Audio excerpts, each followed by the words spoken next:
મર્યાદા માર્ગ અને ભક્તિ માર્ગનો ફરક જ છે. મર્યાદા માર્ગમાં ભગવાન આખું લિસ્ટ આપે, કેવો ભક્ત મને ગમે, સભક્ત મે પ્રિય, આવો ભક્ત મને ગમે, આવો ભક્ત મને ગમે. એટલે કે મર્યાદા માર્ગમાં જે સારો એ જ મારો, અને પુષ્ટિ માર્ગમાં જે મારો એ જ સારો. એક વાર હાથમાં તુલસી દળ લઈ તમે કૃષ્ણ પ્રભુ શ્રીનાથજીની આગળ ઉભા રહીને કહ્યું, કૃષ્ણ હું તારો થયો છું, પ્રભુ હું તારો થયો છું. જે પંચાક્ષર મંત્ર આપણે બોલીએ છીએ, અને જે મારો એ જ સારો. જે પ્રભુનો થઈ ગયો, પ્રભુ એના દોષોની સામે પછી ક્યારેય જોતા નથી. તમને શુદ્ધ, જેમ બાળક કઈ બગાડ કરે, બગડી જાય તો માં જ એને ચોખ્ખી કરે. બહુ મોંઘો સહેલો પહેરીને લગ્નની પાર્ટીમાં જતી હોય માં, અને એનું 1 વર્ષનું બાળક કોઈ કીચડ દલદલમાં પડી જાય તો માં એમ કે દાદા આટલી મોંઘી સાડી પહેરી છો, હમણાં કોઈને બોલાવો ને આને ચોખ્ખો કર. આજુબાજુ કોઈ દેખાય ને દોડતી જઈને માં ઉચકી લે, અને માં જ એને ચોખ્ખો કરે.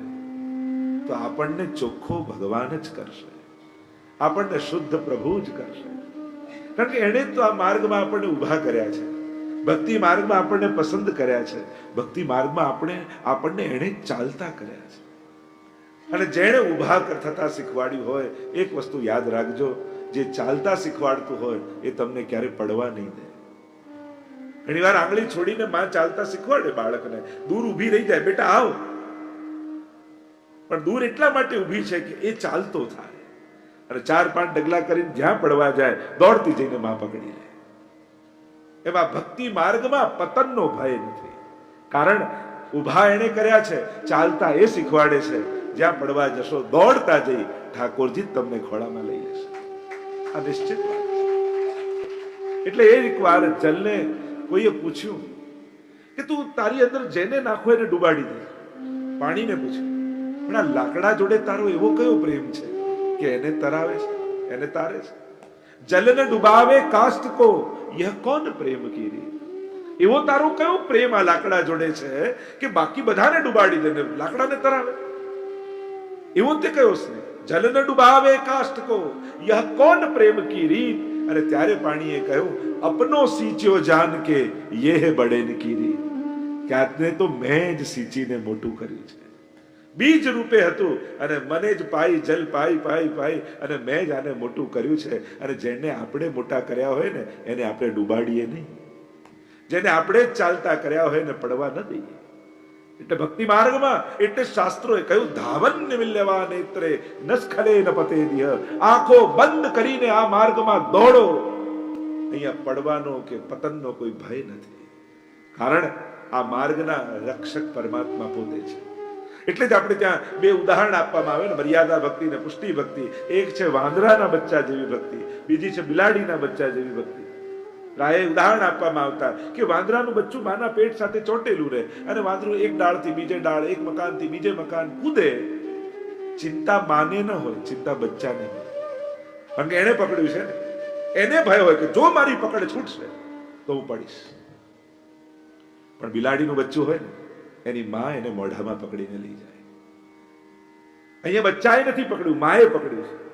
ચિંતા બચ્ચાને નથી, માને છે, જો મારી પકડ છૂટશે તો હું પડીશ. તો વાંદરાની બચ્ચાની ભક્તિ એ મર્યાદા ભક્તિ છે, જ્યાં યજ્ઞ યાગાદિ વ્રત ઉપવાસ સાધન દ્વારા ભક્ત ભગવાનને પકડી રાખે છે. પણ પુષ્ટિ ભક્તિ એ તો બિલાડીના બચ્ચા જેવી છે, જ્યાં આપણે પ્રભુને પકડતા નથી બ્રહ્મ સંબંધ દ્વારા. ગહી સોપત શ્રી ગોવર્ધન નાથે. આપણો હાથ ઠાકોરજીને મહાપ્રભુજી પકડાવે છે. કારણ કે આપણે પકડીએ ને તો આપણી બુદ્ધિ તો એવી છે, આજે પકડીએ ને કાલે છોડી પણ દઈએ, પણ ઠાકોરજી એકવાર જેનો હાથ પકડે છે એને ક્યારેય છોડતા નથી. આ પ્રભુનું વચન છે, અને પ્રભુ પ્રતિપલ પોતાનું વચન નિભાવે છે. જીવ બ્રહ્મ સંબંધ સમયે આપેલા વચન ભૂલી જાય, પણ પ્રભુ ક્યારે ભૂલતા નથી. અહમ ભક્ત પરાધીનો એમ ભગવાનનું વચન છે. અરે પૂતના જેવી વિષપાન કરવા આવેલી પૂતનાને પણ જે માની ગતિ આવે એ પુષ્ટિ પુરુષોત્તમ છે. તો એવા પુષ્ટિ પુરુષોત્તમની ગાથા જ્યારે ગવાતી હોય, શ્રીનાથજી બાબાના આવા દિવ્ય ચરિત્રનું અવગાહન આપણે કરતા હોઈએ, ત્યારે સત્સંગની મહત્તા અનેક ગણી વધી જાય છે. આપણે દર્શન કરી રહ્યા હતા ગઈકાલે, અનેકવિધ શ્રીનાથજીના ચરિત્રોની ગાથાનું દર્શન કર્યું, અવગાહન કર્યું. શ્રીનાથજી બાબા વિવિધ પ્રકારથી ભક્તોના મનોરથોને પૂર્ણ કરી રહ્યા છે. આપણે જે ચર્ચા કરી રહ્યા હતા, નામ, રૂપ, લીલા અને ધામ, અને આ 4 પ્રકારથી શ્રીનાથજીના ચરિત્રનું અવગાહન આપણે કરી રહ્યા છીએ. આગળની કથાઓમાં આખો શ્રીનાથજીનો ઇતિહાસ આવે છે. શ્રી ગુસાઈજી પ્રભુચરણ પોતાના સમગ્ર પરિવારને બોલાવ્યો છે ગોપાલપુર. શ્રીનાથજીની સન્મુખ બધાને ઠાડા કર્યા છે. 2 હાથ જોડીને શ્રીનાથજી બાબાને વિનંતી કરી છે કે બાબા, આ મારો નહીં, આપનો પરિવાર છે. આજ સુધી સેવા થઈ, યત્કિંચિત આપના સુખનો વિચાર કર્યો, પણ હવે ભવિષ્યમાં કદાચ મારા વંશમાં આપની એવી સેવા ન થઈ શકે તો એમને ક્ષમા કરજો. ગુસાઈજી ના આ વચનો સાંભળી શ્રીનાથજી બાબા ગદગદિત થઈને કહે છે, કાકાજી, આપનો પરિવાર એ મારો જ પરિવાર છે. ડાબા હાથે જારી વરસે તો એ પ્રેમથી અંગીકાર કરીશ. પીઠ દઈને ઉભા રહે છે તો એ ખોટું નહીં માને. આમને પોતાના ગણીશ.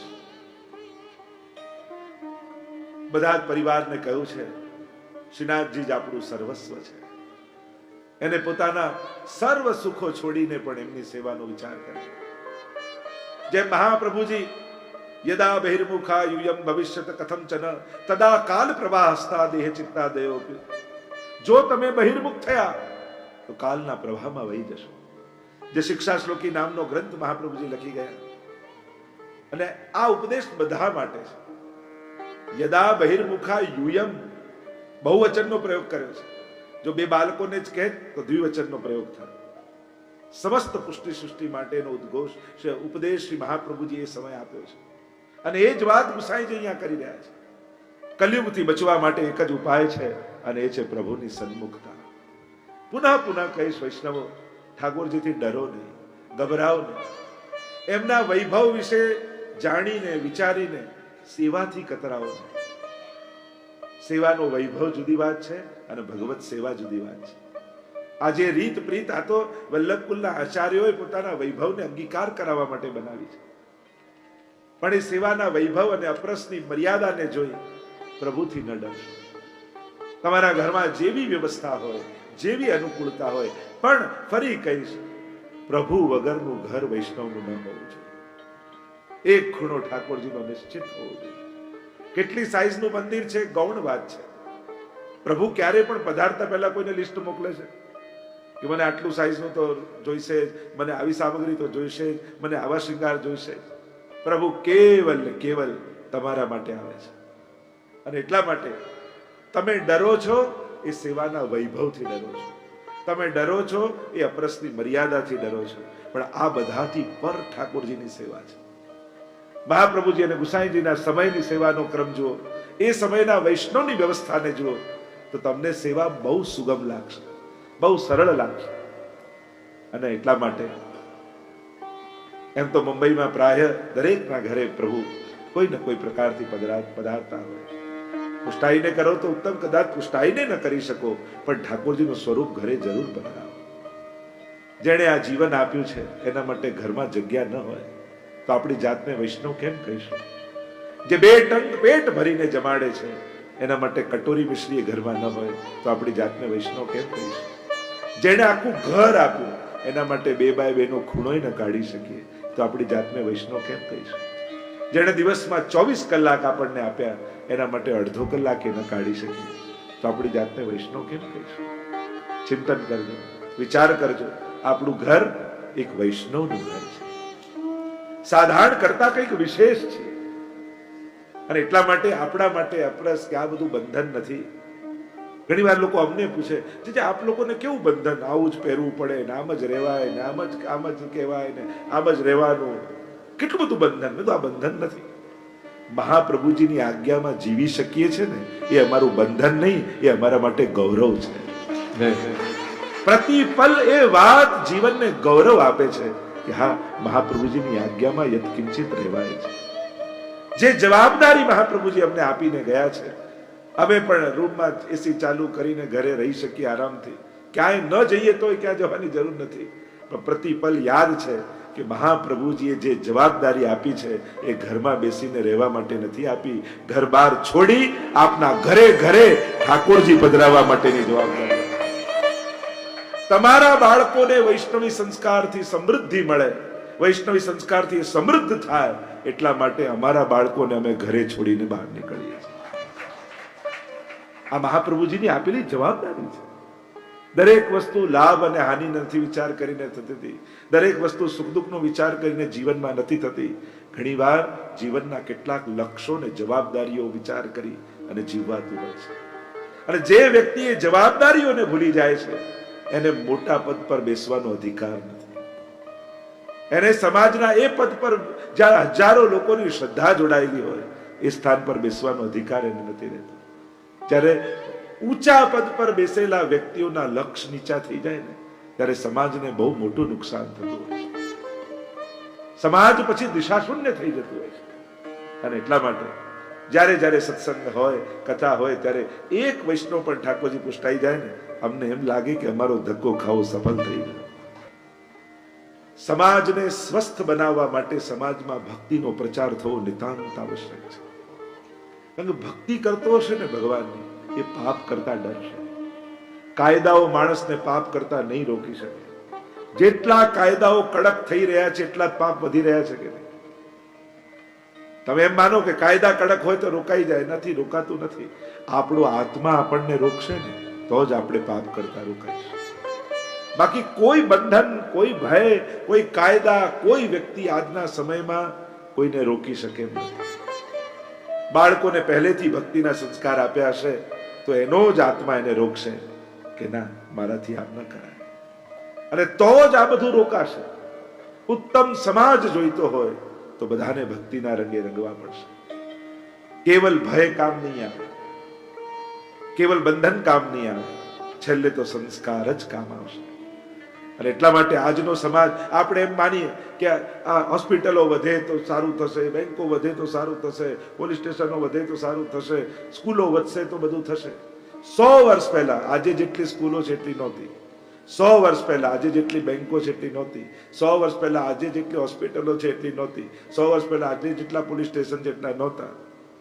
પણ 100 વર્ષ પહેલા આપણા વડીલો જેટલા સુખી હતા, શું આજે એટલા છીએ? આપણે જેને પ્રમાણ માનીએ છીએ કે આનાથી સમાજમાં સુખ વધે છે, તો આ બધું જ વધ્યું છે. છતાંય આપણા વડીલો આપણા જેટલા ધનવાન નહોતા, પણ એમના ચહેરા પર જે શાંતિ અને સંતોષ દેખાતો, શું આજે એ આપણા ચહેરા પર છે? કદાચ એટલા સુખ સગવડતામાં નહોતા રહેતા, પણ એમના ચહેરા પર જે ચમક હતી ક્યાંક એ આજે મિસ નથી થતી આપણા ચહેરા પર. જે સંતોષ અને આનંદ એમના ચહેરા પર હતો, આ બધું જ વધવા છતાં આ બધું ક્યાં જઈ રહ્યું છે? લોકો કે દુનિયા આગળ વધી રહી છે, વધારે ફાસ્ટ ચાલે એટલી કારો આવી ગઈ, છતાંય આજથી 20 વર્ષ પહેલા ઓફિસે જતા તમને 15 મિનિટ લાગતી, આજે એ જ ઓફિસે જતા અડધો કલાક લાગે છે કે નહીં? તો આગળ ગયા કે પાછળ ગયા? કાર ભલે ફાસ્ટ ચાલે એવી થઈ ગઈ, છતાંય આ 15 મિનિટ વધી કેમ ગઈ? માણસે સમય બચાવવા જ બધી મહેનત કરી. પેલા લોટ દળવામાં 2 કલાક લાગતો, આજે તૈયાર લોટ મળે, ઘરઘંટી સ્વિચ દબાવો 10 મિનિટમાં તૈયાર. કપડા ધોવામાં પેલા નદી કિનારે જતા 2 કલાકે પાછા સ્વિચ દબાવો ને તૈયાર, 2 કલાક બચ્યા. કાર ચાલતા જતા તો પેલા 3 કલાક લાગતા, આજે કારમાં જાઓ કલાકમાં 2 કલાક બચ્યા. તો આ બધા બચ્યા એ ક્યાં ગયા? આ બધું વિજ્ઞાને શોધ્યું અને આપણો સમય બચાવ્યો. તે બચાવેલો સમય ગયો ક્યાં? આપણને તો ઓલવેઝ ટાઈમની શોર્ટેજ હોય છે. વિજ્ઞાને સમય બચાવવા માટે બહુ બધું શોધ્યું, છતાંય આજે માણસને પૂછો ને, ટાઈમ નથી, હો પૈસા લઈ જાઓ, ટાઈમ નથી. તો સમય બચવો જોઈએ ને, તો ક્યાં ગયું? વિચાર કરો, ચિંતન કરો.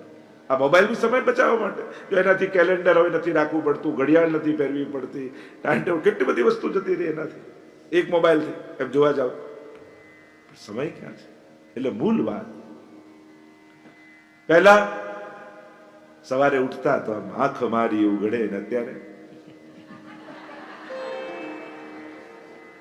મનનો કચરો સાફ કરતા પહેલા આ વોટ્સઅપ નો કચરો સાફ કરવો પડે. દિવસની શરૂઆત આ બધા મંગલાચરણ છે ને આપણા જીવન. બધે જ ઈશ્વરને, શ્રીજીને જો બધે આપણને ક્યાં દેખાવા, પણ એટલું તો નક્કી કરાય ને, પહેલા આંખ ખુલશે તો શ્રીનાથજીના દર્શન કરે. મારી સામે ચિત્ર બધું ધરીને લેવું, એમ કે હવે આપણે ક્યાં કરી શકવાના. અચ્છા, એટલું તો નક્કી કરાય ને, પહેલી વસ્તુ મોઢામાં મૂકીશ એ ઠાકોરજીની ધરેલી છે. વસ્તુ પ્રસાદી ન કરી શકો, જીભને પ્રસાદી કરી લો. પહેલું ડગલું પ્રભુ તરફ, પ્રભુને જઈને વંદન કરીશ. હંમેશા ભગવત નામ લેવું. હવે 24 કલાક ક્યાં લઈએ? અચ્છા, મોઢામાંથી પહેલો શબ્દ નીકળશે તો જય શ્રી કૃષ્ણ નીકળશે. અને એટલે જ ગુડ મોર્નિંગ કેવા કરતા, પહેલો જે વ્યક્તિ ઉઠો ને જાગો ને મળે એને જય શ્રી કૃષ્ણ કહેજો. તમારું કલ્યાણ થશે, એનું કલ્યાણ થશે. કે જ્યાં ભગવાન છે ત્યાં જય છે. યત્ર યોગેશ્વર કૃષ્ણ યત્ર પાર્થો ધનુર્ધર તત્ર શ્રી વિજયો ભૂતિર્ધ્રુવા નીતિર્મતિર્મમ. ત્યાં જ વિજય છે. અને એટલા માટે જ્યારે પહેલા કોઈ પણ મળે, નાના નાના ઘરના પરિવર્તનો, જીવનના પરિવર્તનો તમારા ઘરમાં બહુ મોટી ક્રાંતિ લાવશે. બહુ મોટું કંઈ કરવાનું, રોજ બહુ મોટો યજ્ઞ કરવાનું કે કદાચ એ નથી કહેતો. નાની નાની શરૂઆત કરવાની. સૌથી પહેલા 2 વાર જાગો ત્યારે બધાને જય શ્રી કૃષ્ણ કરવાના, અને સુવા જાઓ ત્યારે ઘરમાં નિયમ જ હોવો જોઈએ, એકબીજાને જય શ્રી કૃષ્ણ કર્યા પછી જ સુવા જવાનું. નિયમ જ. કેટલી નાની વાત. દરેકના ઘરમાં એક તુલસીજીનો છોડ હોય, દરેકના ઘરમાં એક ખૂણામાં નાનકડું શ્રીજીનું મંદિર હોય. નાના નાના પરિવર્તન. સવારે ઘરેથી જ્યારે પણ નીકળો સૌથી પહેલા ઠાકોરજીની પ્રસાદી મિશ્રી લઈને જાઓ. આ નાના નાની વાતો આપણા પરિવારના મનમાં ભક્તિના સંસ્કારોને સમૃદ્ધ કરે છે. આજે પણ આપણે આપણા વડીલ બાને યાદ કરીએ, સ્કૂલે જતા ત્યારે બા એમ કે તને ઠાકોરજી પ્રસાદ લઈને જા. નાનકડી કઈ કણિકા, પણ એ નાનકડી પ્રસાદી આપણા જીવનમાં વૈષ્ણવતાનો સંચાર કરતી. વાત નાની હતી પણ એની અસર કેટલી મોટી થતી. આજે પણ વિદેશમાં બધા લોકો મળે કે અમારા ગામમાં હવેલી ને કાંઈ બી હોય, સવારે દોડીને અમે હવેલીમાં જઈએ ને બીડી લઈને આવીએ, જલ લઈને આવીએ. વાત નાની છે પણ એની અસર કેટલા વર્ષો રહે છે. એટલે જ સમાજમાં આવા હવેલીઓ, મંદિરો, આ બધા આ સંસ્કારના કેન્દ્રો છે. આજે પણ વિદેશથી કોઈ પોતાના ગામડામાં ફરવા લાવે ને કોઈને, તો 2 જગ્યાએ જરૂર લઈ જાય. એક એની સ્કૂલે લઈ જાય અને એક ગામના મંદિરે લઈ જાય. 2 જગ્યાએ એની સંસ્મરણો અને યાદો જોડાયેલી હોય. એક જગ્યાએ તેને શિક્ષણ મળ્યું છે, બીજી જગ્યાએ તેને સંસ્કાર મળ્યા છે. અને એટલા માટે આ 2 જગ્યાએ જરૂર લઈ જાય. એટલે જ આ બધું સમાજમાં હોવું જોઈએ, થવું જોઈએ, તો જ સમાજમાં માહોલ મળશે. ને વાતાવરણ આપણે કોઈને વઢીને કહેવાતું નથી, પરાણે કરાતું નથી. હવેના બાળકોને બહુ તમે વઢી નહીં શકો. અને હું તો કહું, આપણે બધા એમ કહીએ કે અમારા વડીલો અમને કહેતા, અમે મૂંગા મોઢે સાંભળી લેતા. હવેના બાળકો પ્રશ્નો કરે છે, અમારું સાંભળતા નથી. તો એમાં કંઈ બાળકો બગડ્યા છે એવું નહીં. આપણા વડીલોનું જીવન જ એવું હતું કે કંઈક કહે તો મૂંગા મોઢે સાંભળી જ લેવું પડે.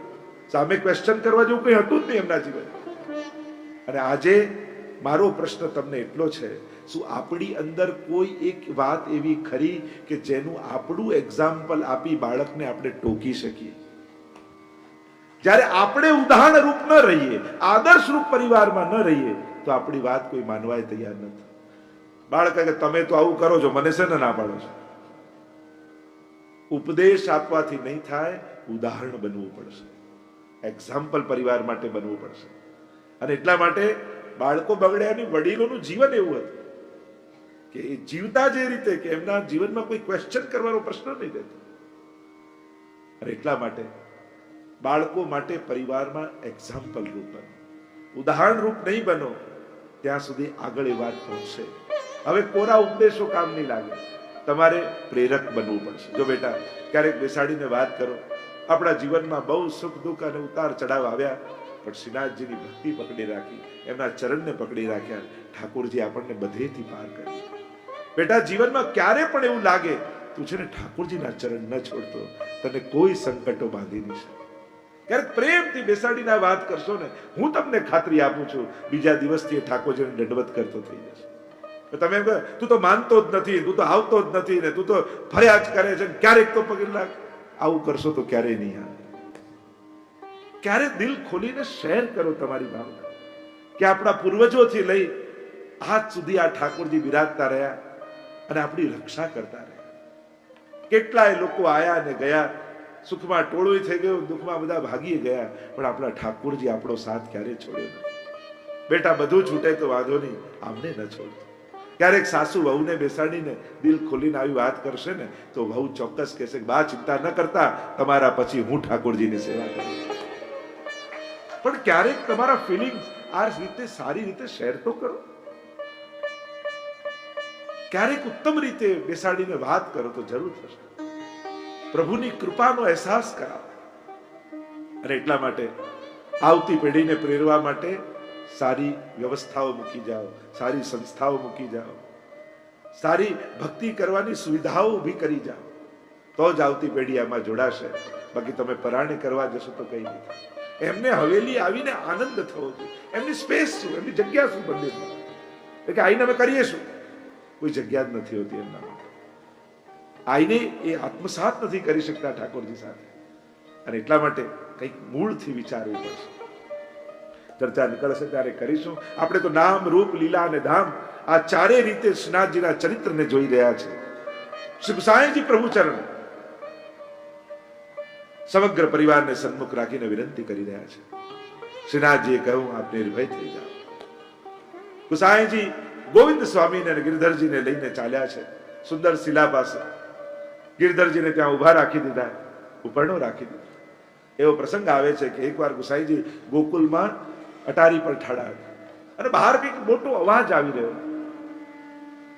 અવાજ આવી રહ્યો તો પૂછ્યું ગિરધરજીને કે ગિરધર, આ અવાજ ક્યાંથી આવે છે? ત્યારે કહ્યું, ગિરધરજી જોઈને આવે ને કે કોઈ ગર્ધબ મરી ગયું છે, લોકો એને ઘસડીને લઈ જઈ રહ્યા છે અને એનો અવાજ આવે છે. અને આ સાંભળતાની સાથે ગુસાઈજીના નેત્રો ભરાઈ ગયા. કહ્યું, કાકાજી આપના આંખમાં આંસુ કેમ?